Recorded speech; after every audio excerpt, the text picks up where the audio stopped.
Last month, Tekashi 6ix9ine was brutally attacked while getting changed at a South Florida gym, resulting in him being rushed to the hospital to get his injuries treated. You could almost feel bad for him, but to those paying attention, this wasn't actually a surprise, as lots claim that 6ix9ine may have had this coming to him for a long time now, because everyone hates him. Ever since his rapid rise to fame, there's been 7 clear moments where Tekashi's put his neck out, practically inviting people to come take a crack at him, but to understand how he went from the top of the charts to beneath the boot, we have to start at the beginning. Daniel Hernandez, aka Tekashi 6ix9ine, blew up in 2017, but before that he was actually working random jobs day to day just to support himself after the death of his stepfather when he was just 13. Came into my life when I was 2. Got it. Got murdered when I was 13 in 2010. Jesus Christ. Tekashi's tough upbringing and need to support himself was a major factor in his current day attitude, and it definitely came out in his music. Immediately when Tekashi got into the rap game, his songs were simple yet aggressive and focused on saying literally anything that would get him noticed. Like many rappers at the time who were trying to get more clout, controversy was an easy way to get seen, and although in the short term it would get you views, it easily became a big reason for 6ix9ine's downfall. But at this point in time, Tekashi was just getting started. As he began collaborating with other artists, he was able to get bigger and bigger songs, but at the same time, his antics were turning everyone against him. A perfect example of this was when Tekashi was first taking off and he partnered up with Trippie Redd to release a couple songs together. The most significant song that came of this was Poles, which gained over 200 million views on YouTube, bringing both of the artists to the mainstream, but the duo was short-lived when news about Tekashi's past came out.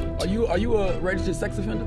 Nah, I'm not. It turns out that in 2017, Tekashi was arrested for having relations with a minor just 2 years prior. 6ix9ine had posted a video at the time of him and his friend doing explicit things with a woman at a party back in 2015, but this got him in hot water when it was revealed that the woman was in fact a child who was only 13 years old. Immediately, the backlash against Tekashi was strong, and Trippie Redd, who formerly collaborated with him, called him out, saying that he doesn't associate with people who do that. I'm sorry, brother.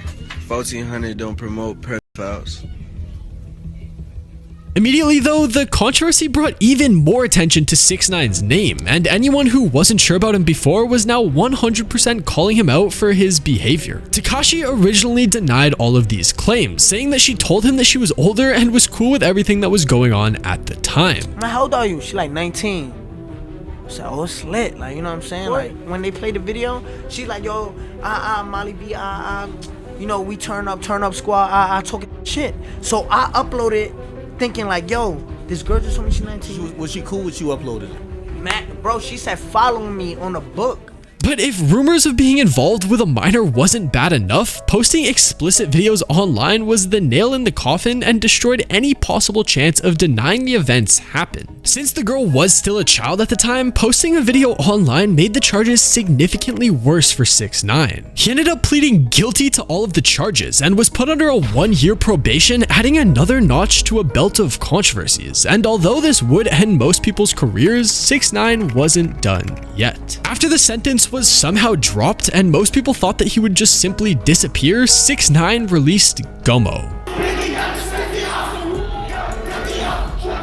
The track was a massive hit, and immediately Tekashi soared right back up with the intention to stay there. Once again, even with all of the drama surrounding him, Tekashi 6ix9ine was at the top of the charts, and this is what changed his life forever. This song finally brought him into the real mainstream, and it seemed like the claims that almost ended his career were somehow forgotten, but that could have been because Tekashi was creating even more drama every day. Now being recognized as a real part of the hip-hop game, Tekashi would ensure his audience was paying attention by constantly starting beef on social media with anyone who would respond. Of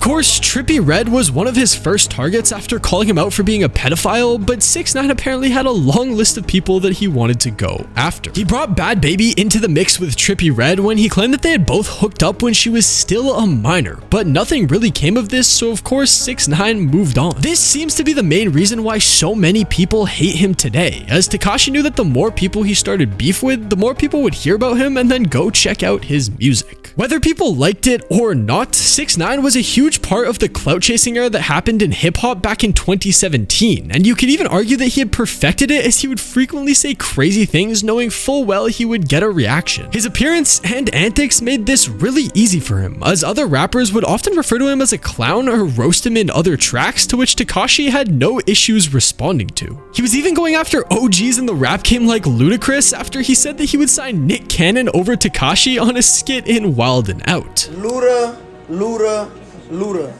You bum ass, ass, Fast and the Furious geek role playing ass. Yo, suck my f***ing dick, Ludacris. Look. Clearly, Tekashi was a troll at heart and was using the platform to increase his presence, but sometimes a rant wasn't enough for him, and that's where things could get dangerous. As soon as I walk in the building, hit right in my nigga. One night after shooting a music video, Trippie Redd went back to his hotel where men were waiting to jump him in his room. That night, Trippie went on IG Live and called out Tekashi for telling them to attack him, and at the time everyone thought that Trippie was just looking for clout, but after 6ix9ine's trial, we know that he was the one who actually ordered the hit. This brings us directly into the next reason that led to 6ix9ine's failure. He was a fake gangster who meshed with real gangs. You know what I'm saying? Brooklyn way, this that Treyway shit, man. Blood walk. It's that real bloody Treyway shit, man. Yo, we out of here, blood. Back when 6ix9ine was still a minor, he served some real time after assaulting his manager at one of the odd jobs he was doing. During that time is when he met some people who had ties to the 9 Trey Bloods in New York.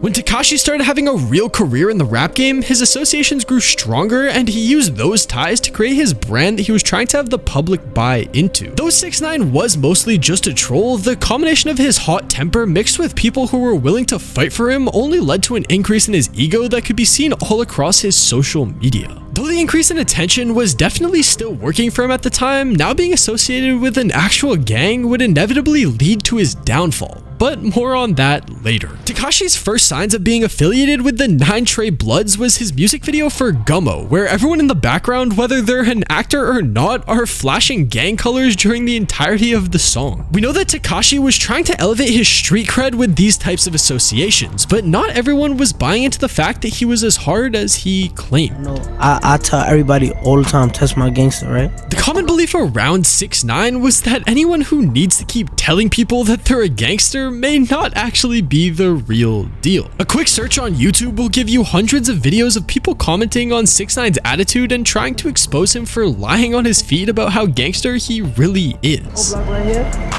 I should call this shit no block. It's 10 o'clock. Where the fuck y'all niggas at? This also marks the time where Tekashi started to target bigger names in hip-hop and even full cities as an attempt to make himself look tougher, but as he went after bigger fish, he found out that they also bite back. As Tekashi deepened his ties with the 9 Trey Bloods, he started using that backup to start more beef with other rappers associated with other gangs. There were already a ton of rumors about him calling hits on rappers such as Chief Keef and Casanova, so it was only a matter of time before something came back to him. This is when one day while filming a music video, a group of armed men pulled up and shot at 6ix9ine's crew, and the intended target seemed to be Tekashi himself. Though 6ix9ine had been talking a lot about, quote, not testing his gangster, things were even more heated on him, where it appeared that there was a lot of inter-gang violence happening with the 9 Trey crew and that Tekashi was becoming a problem. Whether it was because they realized he was using the gang's name for his own clout or was testing other members too much, Tekashi was looking to get out of the gang, especially after reports of him getting beaten and nearly killed by his own crew hit the media. Apparently, 6ix9ine was literally kidnapped after leaving the studio one day, where they put a bag over his head and beat him repeatedly while forcing him to say that he's no longer part of the 9 Trey Bloods. Allegedly, they even openly discussed killing him before letting him go after 6ix9ine gave them over $300,000 in cash and his Rolex. Run it, nigga. Give me every. Get out. Get out. Get out. Get in the car. Get in the car. Get in the car. Get in the car. Don't stop. Wait. Chill. Where your man at? Where your man? Give me your money. The star of Instagram Live was now realizing that there's some serious consequences to being associated with violent criminals and was clearly regretting the path that he took, but you wouldn't know based on his Instagram posts. Though Tekashi was making it seem like everything was going good, it was clear that things were not going his way, and though we say his eventual arrest was something that ruined his career, it may have actually saved his life.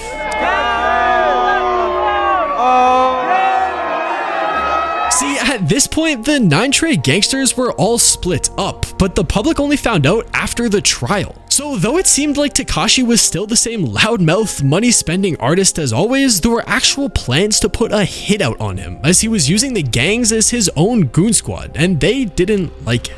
Documented texts during the trial show that 6ix9ine was getting called out by numerous gang members warning him to watch how he uses them, and that he wouldn't be anything if it wasn't for them. So because of all of this, Tekashi was facing 47 years in prison for racketeering and weapon charges, but somehow it looked like the inside of the jail cell may be the safest place for him. All of this didn't prevent his lawyer from trying to secure a bail for him, but even for $2 million, the judge said no. Though he had already committed a couple crimes, for him to suddenly be facing almost 50 years in prison seemed pretty extreme, but the controversial star had built up such a persona around him that it is entirely possible he was set to be made an example of. On top of all of this, to make it worse, Tekashi filmed most of the crimes and activity to help him grow in status, which basically fed the FBI everything they needed to put him away. If there was literally any ounce of respect left for Tekashi in the hip-hop world after all of the trash talking and gang-related violence around him, the next thing he did definitely took it all away. As in a now infamous case, he took a plea deal that gave him only 2 years in prison while also testifying against multiple 9ine gang members. In hindsight, knowing that many of these gang members were planning on possibly killing Tekashi, it made sense that he took this route. However, many of them were trying to kill him because of his own actions. Over the years, running his mouth over and over again and starting beef with literally every person that would even mention his name brought 6ix9ine an incredible amount of notoriety, but it also rubbed a lot of his crew the wrong way. Though at this point, Tekashi was practically facing life in prison, the hip-hop world collectively came together and ripped him apart. If you a rat, I don't respect you. Straight up. I look like your aunt, nigga, and they're acting like your auntie. Though it seemed like at this point, Tekashi's career and free life were literally over after telling the court every secret known to mankind, his 47-year sentence was suddenly reduced to only 2. Because of this, many members of his old crew got bigger sentences because of his cooperation. At the time of his trial, it seemed like every person Tekashi had ever met was being accused by him of being a 9ine blood member, and no one was safe, not even Cardi B. So now, having successfully shaved his sentence down, Tekashi was ready to serve, but got lucky again with a certain pandemic that his lawyer was able to use to get him out of jail. Apparently, the gangster Tekashi 6ix9ine suffers from chronic asthma, so COVID was a huge risk for him while serving time. But of course, he was probably slightly more worried about other blood members who were after him. Either way, Tekashi was now serving his sentence on house arrest and was back on social media, but not as apologetic as you'd expect him to be. If I would have been serving those 47 years right now, you're not checking on my mom. You're not paying nothing for my daughter. You're not doing anything for me. You're not even wondering if I'm calling somebody or not. I throw my whole life away to please you? To please you? Despite the fact that he was being hated on for what he did, the general public seemed to agree with his reasoning, though not everyone was happy with it. Most comments from the average viewer expressed agreement with Tekashi's reasoning and that it was a no-brainer for him to do what he did, but it was also important to recognize that he put himself in that situation in the first place. 6ix9ine's entire career has been built on him trolling and starting beef, and as the reputation and money came in, it clearly got out of hand. Even with a massive reset coming his way, he still had no issue going online and addressing the topic everyone had been talking about. Let me put this in perspective and really follow me here. Imagine I would have stood tall, right? Kept it Getting right back into his rap career, 6ix9ine then released a song called Gooba that really showed that nothing had changed, even calling himself a snitch in the song. Don't care. And though it looked like Tekashi was getting back in the game, it was clear that fans were starting to have enough. His second album then flopped pretty hard, and though Tekashi was still doing what made him popular in the first place, after his trial and snitching, the pedestal that he was put on had started to crumble. Couple all of this with the death of clout chasing, and Tekashi was going to have to start rebranding himself. Now that literally everyone knew he wasn't the gangster he claimed, his stunts were finally being seen as what they've always been, a young kid looking for attention. All of this did propel him to stardom and help him make millions of dollars, but he's still paying for it today by getting attacked by complete strangers at an LA Fitness. On top of this all, it may not be long before more real consequences come his way, as the road that he paved to the top led him right back down to reality.